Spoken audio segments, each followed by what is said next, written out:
Have you ever felt like you woke up one day and the ultimate rulebook for life you were handed was just completely obsolete? Think about it. We were all told the same thing. Work hard, get good grades, find a stable job, show a little loyalty, and save your pennies. But honestly, despite doing everything right, you're probably working longer hours than ever, yet feeling further away from real wealth than your parents did at your exact age. Well, today we're going to uncover exactly why that is. Welcome to this explainer. Today we are decoding the systemic economic shifts that have fundamentally changed the rules of wealth generation. We're looking at why hard work alone just isn't the guarantee it used to be, and what you actually need to understand to thrive in today's economy. Okay, let's dive right into this. We're going to start with the broken financial promise, and then explore exactly why you feel financially stuck. Next, we'll break down trading time versus owning assets. And finally, we'll cover the new rules of wealth. First up, Section 1, the broken financial promise. Picture this. Just a few decades ago, the old formula was actually pretty simple. Effort and reward were tightly linked. A single income could often support a whole family. People were buying homes in their 20s, college was remarkably affordable, and a comfortable retirement was, a realistic guarantee. But today, we're facing a completely new reality. Living comfortably almost always requires dual incomes. Homeownership is severely delayed for most, and we're heavily burdened by debt. The system isn't broken because you aren't working hard. It's broken because that direct connection between your effort and the traditional reward has fundamentally weakened. Which leads us perfectly into Section 2, why you feel financially stuck. Look, if you feel like you're sprinting on a treadmill that just keeps speeding up while you stay in the exact same place, you are absolutely not crazy. Costs are just exploding across the board right now. Housing, education, healthcare, childcare, transportation, almost everything costs significantly more today. Now you might be thinking, hey, average wages go up every year too, and they do. But those slow average annual wage raises are completely failing to keep pace with these exploding expenses. Honestly, a modest 3% raise means absolutely nothing when your rent jumps 20%. You're constantly being squeezed. To put this into perspective, think about housing. Decades ago, a house typically cost about 3 times the average annual salary. Today, in a lot of cities around the world, that multiplier has shot up to 10x or more. Literally, 10 times your annual salary just to buy a home. This means saving for a simple down payment can take years, even for highly educated, well-paid professionals. The goalposts haven't just moved here. They've been picked up and placed in an entirely different stadium. And then, we have to factor in the giant elephant in the room of our modern economy: debt. We live in a debt economy. Between student loans, credit cards, car payments, and personal loans, modern life increasingly depends on borrowing just to access basic opportunities. What this means in practice is that millions of people are starting their adult lives already owing thousands of dollars. Before you can even begin to build wealth, you've got to spend years just digging yourself out of a financial hole. Now, what's really interesting here is this silent thief we call inflation. You might actually be earning more money today than you were 10 years ago, but if the cost of groceries and gas rises way faster than your income, a massive slice of your purchasing power just vanishes into thin air. It acts like this invisible force. Most people focus entirely on getting that salary increase, but very few are paying attention to what their money can actually buy out in the real world. And it's not just your daily costs that have changed. The whole playing field has completely transformed. The new competition is fierce.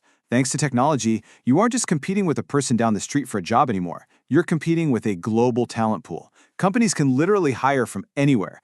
Add to that automation replacing repetitive tasks and artificial intelligence transforming entire industries at lightning speed, the value of certain traditional skills is changing faster than ever before. So, how do you actually win in this new environment? So, the crucial point is, how do we adapt? Let's move to Section 3 and look at the core mechanics: trading time versus owning assets. There is a massive, growing divide between people who work for money and people who own assets. If you're a wage earner, your income is strictly capped by the 24 hours in a day. We all have the exact same amount of time, and there's a hard physical limit to how much you can work. But asset owners, they operate completely differently. Their income is scalable. They build or buy systems that generate income without requiring their constant hour-by-hour physical labor.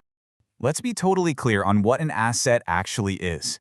An asset is a business, stocks, real estate, or intellectual property that earns income from ownership rather than labor. This right here is the secret. Wealthy individuals focus their energy on acquiring these assets because ownership scales way faster than physical labor ever could. It literally frees you from the clock. When you look at the last several decades, average wages have remained relatively flat. But compare that to the explosive compound growth of the stock market over the same period. People who invested early and held on to assets benefited from this massive compound growth. They were effectively making money while they slept. Meanwhile, those who relied strictly on their hourly wages just fell further and further behind. This dynamic is the exact mechanism driving the massive wealth gap we see today. Which brings us to a huge misunderstanding most of us grew up with. Listen closely. Income is just what you earn, but wealth is what you actually keep and grow. You could be earning 200 grand a year, but if you fall victim to consumer culture, buying the expensive cars, the luxury clothes, completely inflating your lifestyle to match that paycheck, you aren't actually building wealth. On the flip side, someone earning just $50,000 a year who lives below their means and invests wisely, they can build significantly more long-term wealth. Never confuse a fat paycheck with actual lasting wealth. All right, time for solutions. Now that we understand the mechanics of the new economy, let's talk about how to take control. Section 4. The New Rules of Wealth. To navigate this modern economy, you need a brand new survival toolkit.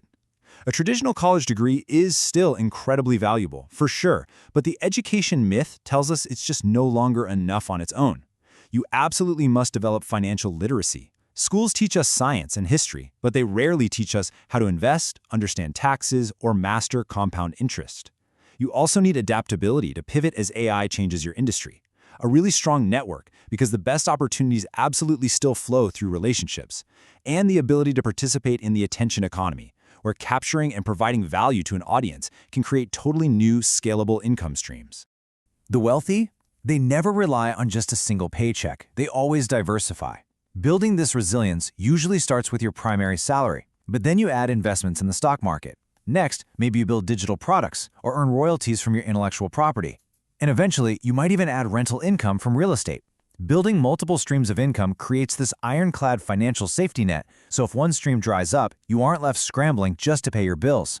And finally, we have the ultimate superpower: compounding. It happens in manageable, logical steps. First, learn valuable skills that the market actually wants right now. Second, ruthlessly avoid unnecessary debt. Third, invest consistently, no matter how small the amount might be. And fourth, build and acquire those assets we talked about earlier. These small financial decisions might seem totally invisible at first. You probably won't see the results on day one or even year one, but decades later, the difference is staggering. Small steps stack up into serious wealth. I want to leave you with this final provocative question to really chew on. Are you working harder or are you working differently? Look, working hard absolutely still matters. You can't just be lazy and expect to win. But the trap is believing that hard work alone guarantees success. The economy changed. The rules of the game changed. Strategy, asset ownership, and true financial knowledge are what actually win the game today. The people building true wealth aren't necessarily working harder, they're working differently. So, are you ready to start playing by the new rules? Thank you so much for joining me on this explainer, and I highly encourage you to take a hard look at your own financial roadmap today. Until next time, keep decoding your wealth.